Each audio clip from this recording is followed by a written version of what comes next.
Good morning বন্ধুরা, আবার অনেক দিন পর তোমাদের সাথে একটা ডেলি ব্লগ শেয়ার করছি।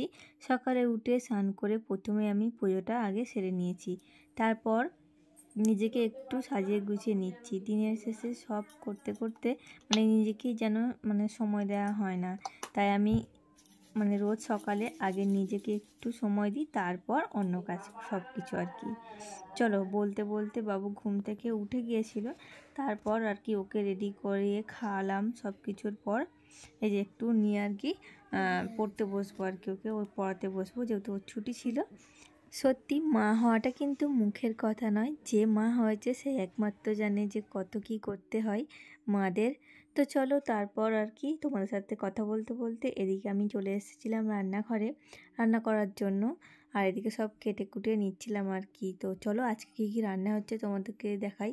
এই যে আজকে হবে শুটকি মাছ হবে, আর শাক ভাজা তো হবে। এদিকে আমি রান্নাটা কিন্তু বসিয়েই দিয়েছিলাম, তার কারণ দেরি হয়ে যাচ্ছিলো, ওকে পড়াতে বসে অনেকটাই লেট হয়েছে, তাই জন্য আমি একদম রান্নাটা এসে বসিয়ে দিয়েছিলাম। আর টিফিনটা তোমাদের সঙ্গে আজকে শেয়ার করলাম না। আর আজকে দেখো সবটা কিন্তু আমি বাটা মশলাতে রান্না করব, হলুদটাও আজকে বেটে নেব। হলুদটাও কিন্তু আমি গুঁড়ো হলুদ ব্যবহার করব না। আর এরকমভাবে রান্না করলে কিন্তু তোমরা সত্যিকার বলছি, তোমরা যদি কোনোদিন করে খাও বুঝবে, খুব কিন্তু টেস্টি হয় খেতে। এরকম করে রান্না করে খাওয়া স্বাদটাই কিন্তু তরকারি স্বাদটাই কিন্তু একটু অন্যরকম হয়। তো তোমরা যদি পারো একদিন অবশ্যই ট্রাই করে দেখো। আর এদিকে দেখো তোমাদের দাদাভাই গিয়েছিল বাজারে, তো সবজিগুলো কেটে নিয়েছিলাম। আর এদিকে তোমাদের দাদাভাই বাজারে গিয়েছিল মাছের জন্য, তো নিয়ে এসে আর কি আমাকে ডাকছিল। তো আমি এদিকে দেখো মাছ নিতে এসেছি, একটা বাজারের ব্যাগটা। চলো, আমার রান্না মোটামুটি হয়ে এসেছে, তোমাদের দেখাই কি কি রান্না করলাম আজকে দুপুরে। এই যে দেখো, এখানে হচ্ছে ফুলকপি আলু মাছ দিয়ে ঝোল, জ্যান্ত মাছ দিয়ে। এখানে রয়েছে কড়াই শাক আর আলু শাক ভাজা। আর এখানে দেখো মাছ নিয়ে এসছে, কাতলা কাতলা মাছ নয়, ভেটকি মাছ। এই যে দেখো, ভেটকি মাছ নিয়ে এসছে, তো এটা এখন আমি ঝাল করবো, করিনি এখনো। আর লেচাটা কিন্তু বড়ই রেখেছি, তোমার দাদাভাই খেতে ভালোবাসে।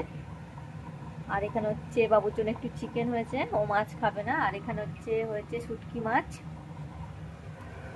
আর এখানে তেঁতুল মাছ আর তেঁতুল আর চিংড়ির টক হচ্ছে, এটা হয়েই গেছে প্রায়। আর এখানে হচ্ছে মাছের কারি করবো, তাই জন্য গ্রেভিটা ফুটছে।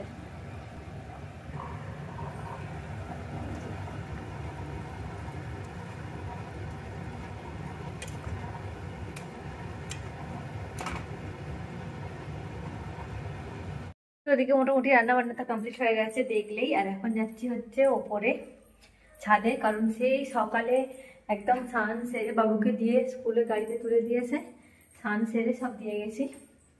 আর আসা হয়নি, প্রচণ্ড উন্মন এসছে, কল ভেঙে দিয়েছে, সারাতে এসেছে লোক। তো চলো এখন কি অবস্থা দেখি।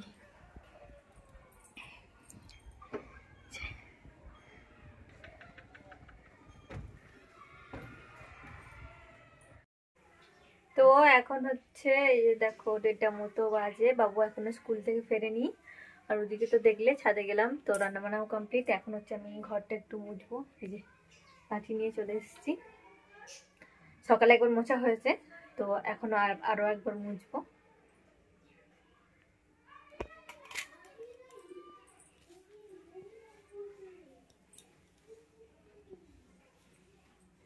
তো চলো মুছে নিই, তারপর আবার তোমাদের সঙ্গে কথা হবে।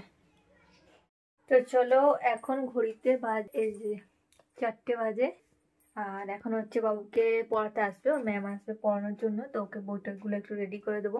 খাওয়া দাওয়া মিটে গেছে, তো চলো ওকে আগে রেডি করে দিই, তারপর আবার তোমাদের সঙ্গে কথা বলবো। তো রাত্রি হয়ে গেছে, এখন রাতের খাবার বানাচ্ছি। এদিকে হচ্ছে রুটি হচ্ছে, আর আমাদের আজকে করেছি এই যে দেখো গরম গরম খিচুড়ি বানিয়েছি। আর তার সাথে আছে এখানে পালং শাকের তরকারি। তো তোমরা কারা কারা খিচুড়ি খেতে ভালোবাসো আমাকে কিন্তু অবশ্যই কমেন্ট করে জানিও। আমার তো মোটামুটি ভালোই লাগে। আজকে ছেড়ে ডাকছে, খাওয়ার জন্যই ডাকছে। বলো।